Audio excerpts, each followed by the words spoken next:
Hi, it's Chris Grimm, and this is Deep Work Fast. So, stop what you're doing just for a few minutes. I am going to say some words, and I want you to listen for the one that feels the most real for you. Stressed out, distracted, lost, busy, overscheduled, unsure, like I'm on a hamster wheel. It's more than one word. Untethered, confused, empty, annoyed, frustrated, numb. Yesterday's blog, which you can grab because Mission Control Heather is going to put it right in the chat for you. It's a 2-minute read, is called Finding Deep Fulfillment in the Life That You Have. The reason I gave you all those words, which are often feelings people describe to me when I say, "How are you?" at the beginning of our coaching session. Those are the most common words that I get. Now, I coach a lot of people in the context of work,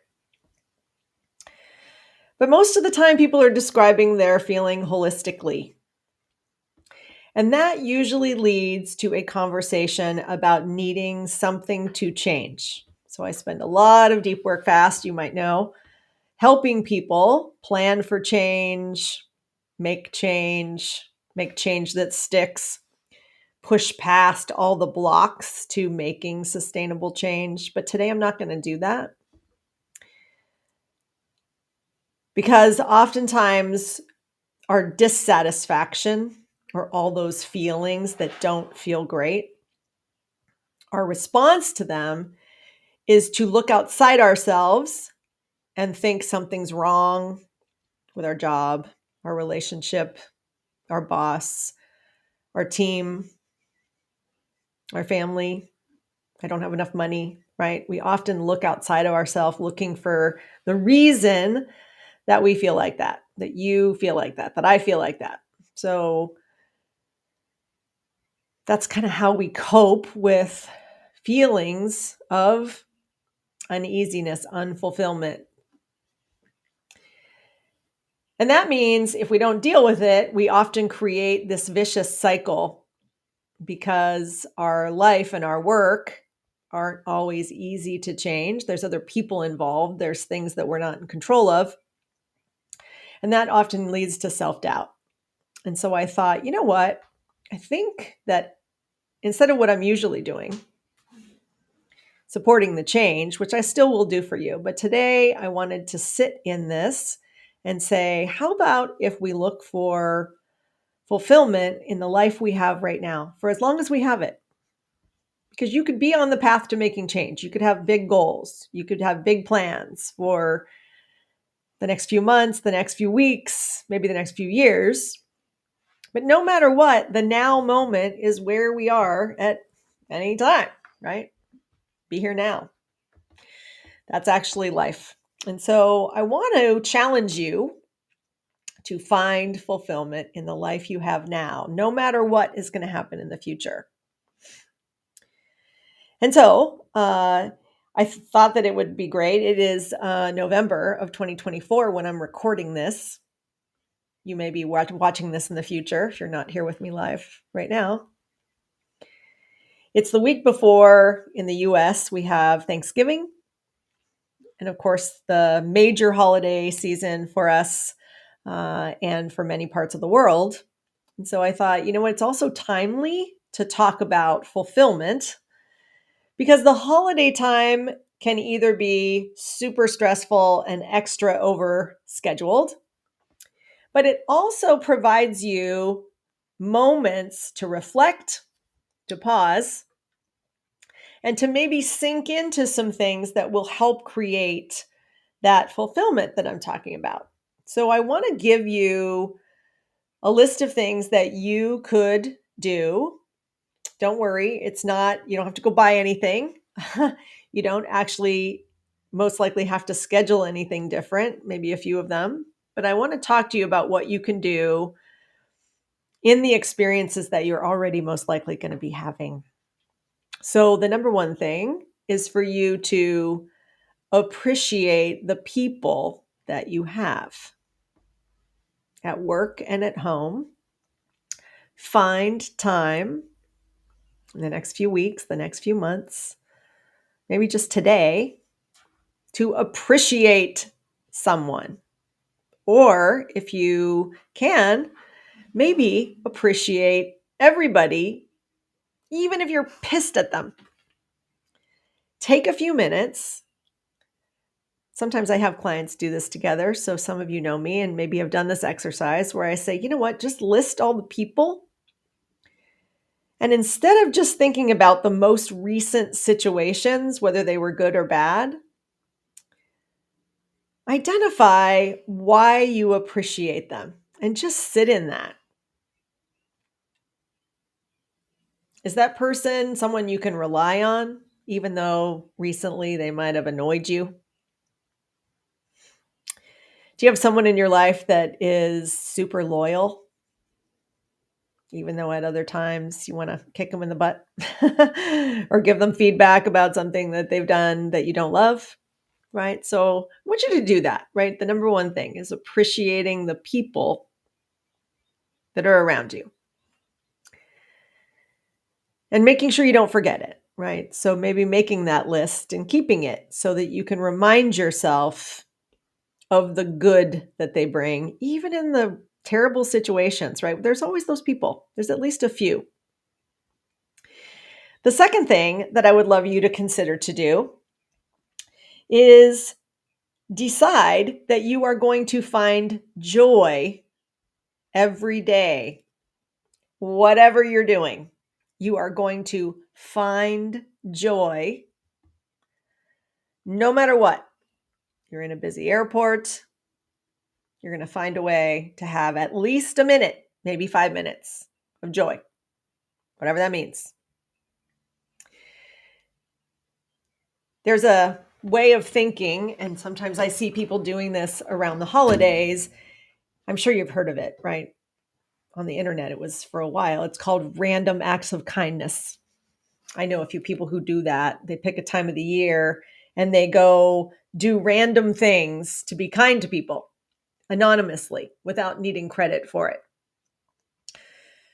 I know one lady who took $5 bills and went and randomly gave them out to people or put it on the windshield of someone's car in the middle of a parking lot, or I don't know, just nice things every day, doing a nice thing for someone else without needing anything in return.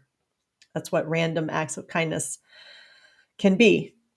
And I am going to challenge you in this seeking joy to not be so random and be big, not just kind, like do something awesome. You will feel joyful.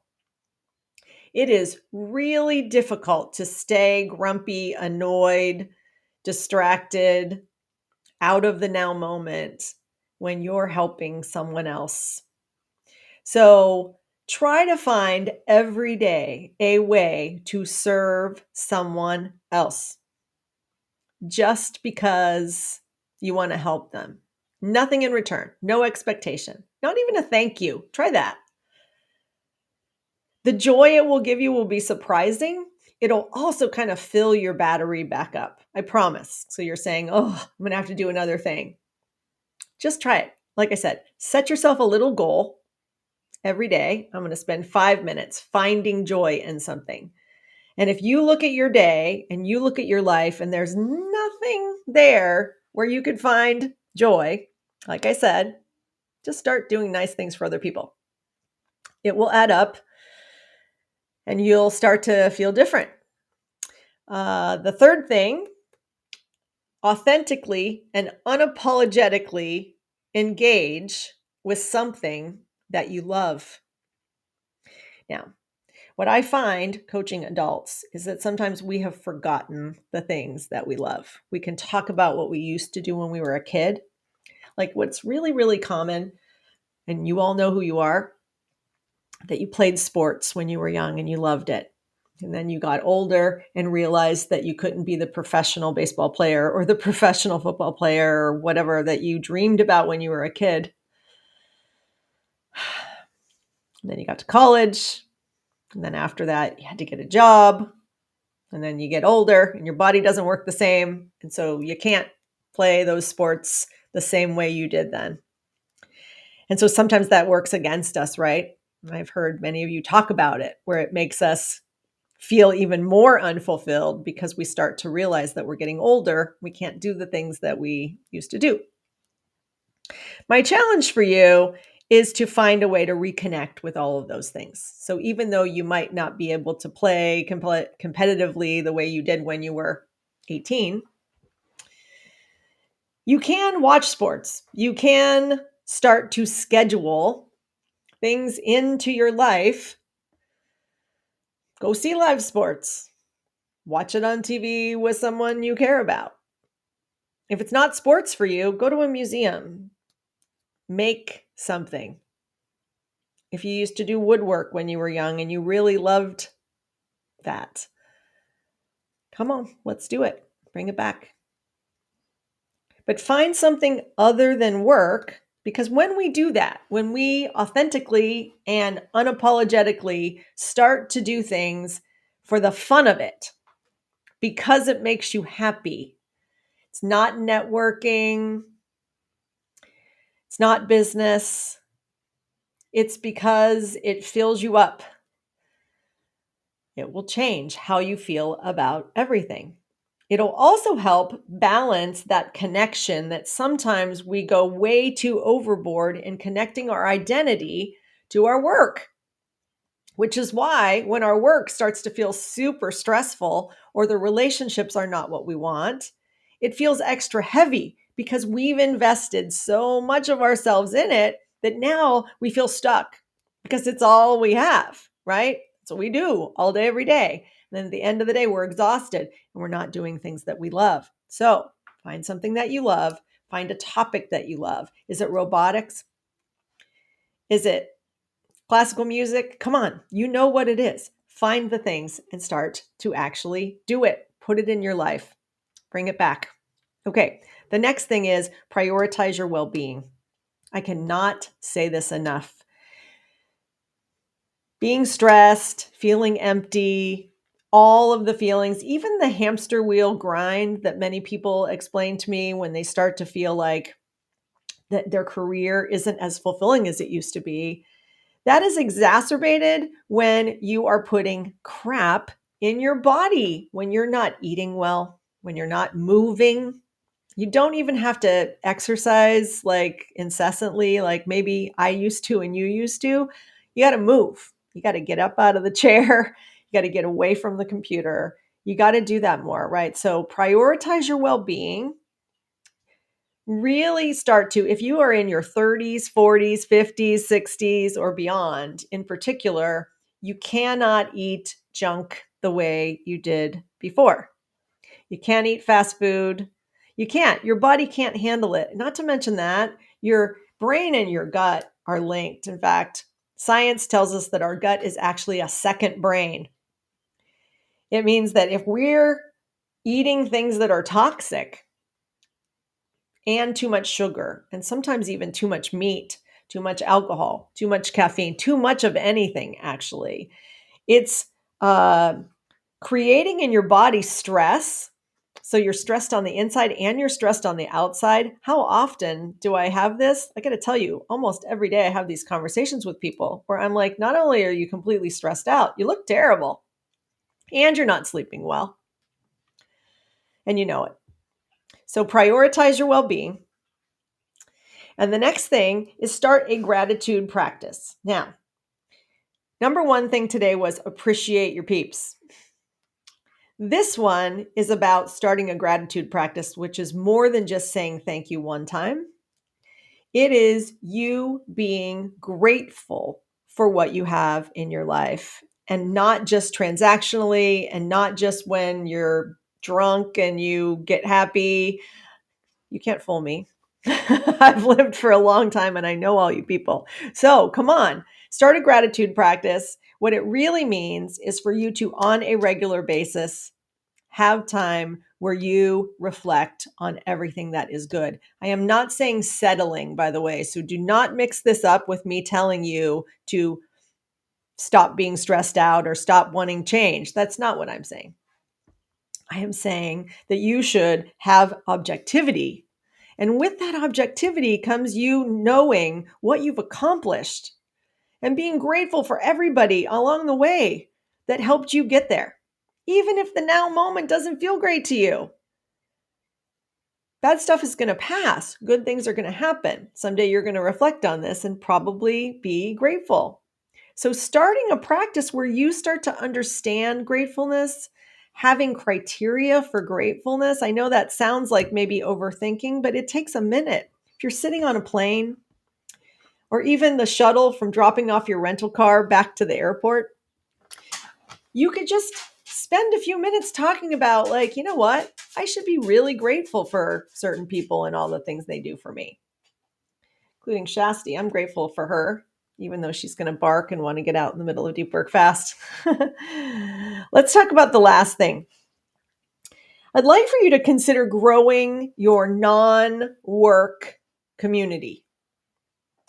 So like I was saying earlier, oftentimes what I find is happening with adults is that we spend so much time working and building our careers and networking that towards the end of our career, even in the middle of your career, you might start to realize that now you have a lot of work friends and you have a network of people who are your friends. And because it's all career and job related, that all kind of mushes together. And that tends to be fine until it's not. So if you would decide to leave the job or you would retire or you would get laid off, whatever, what you'll know is that network, well, it won't be the same anymore. And the people who you thought were your friends because they were your work friends, and they are your work friends when we're in work. But when we retire, or if you get laid off or fired, you just quit, you move away from that community and you start to realize that those friendships were highly reliant upon the time you had to spend interacting with those people for work. And that feels empty, feels bad. And it makes many of you, many of us, get to that part of our life. And all of a sudden that becomes a stressor too, because now you have a void. You don't have the same bond with those people anymore. You don't have the same things in common. And if they're still working and you've retired or you've quit and moved on, all of a sudden those relationships, well, they're distant. You don't have those anymore. And so my last thing for you today is that to help build fulfillment in your life now, expand your community. Find a tribe that is interested in those non-work things that earlier I told you to start paying attention to. Build friendships based on the non-work activities and the joyful things that you do or will start doing to create that fulfillment in your life. Because as work, so no matter how old you are, no matter where you are in your life, if you're going to have balance, you know that thing we've all been talking about for a long time, but most people can't quite find. If you're going to have that balance in your life, what that actually means is that you have parts of you that have identity without your day job, without your work, without your title, without it being about how much money you make or whatever. And to do that, well, you don't want to be doing it alone. It's more fun with your peeps. So grab that blog. It's less than a 2-minute read. There's more details about all the things that I outlined. I know we've reached the 20-minute mark, so I'm going to let you go, but I am going to urge you to do this. There is no reason, even if you want to make change, have big goals, change jobs, change relationships, that you can't still find very deep fulfillment and meaningfulness in your life today. We can have both. So I urge you to do that. So I will see you next week on Deep Work Fast. Take a deep breath, find fulfillment in your life, and I'll see you there. Grab the blog.